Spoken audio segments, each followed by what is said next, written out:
The sniper aimed through a hole in the wall, but suddenly,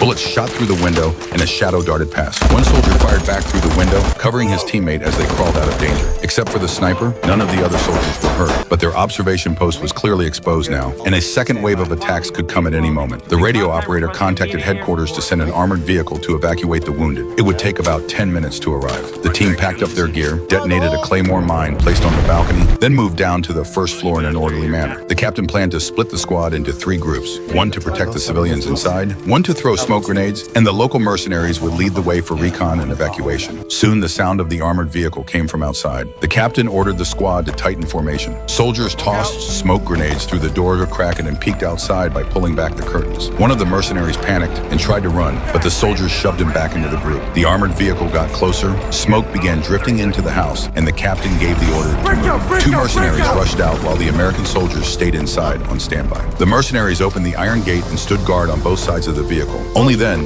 did the U.S. soldiers feel safe enough to come out. They planned to send out the wounded first, then return in an organized way. As they moved through the smoke, they saw the armored vehicle right in front of them.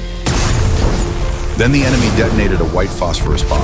The blast radius wasn't large, but once it touched human skin, it kept burning at over 1,000 degrees. The burning phosphorus created thick clouds of smoke, and visibility dropped to almost zero. The soldiers who were knocked out slowly came to and had to feel their way forward. One commander near the back struggled to his feet and helped drag an injured soldier back inside. The room echoed with screams of pain. The intelligence officer stood frozen, staring at his friend, who was fine just moments ago, now lying motionless on the floor. Gunfire snapped him back to reality, and he quickly grabbed his teammate, dragging him back. The soldier called for support over the radio. A nearby Navy SEAL team was already on the way. Outside, explosions kept going off. The enemy could attack hard at any moment. To intimidate them, the soldiers requested a show of force. Soon, a fighter jet flew low over the area, kicking up a massive sandstorm.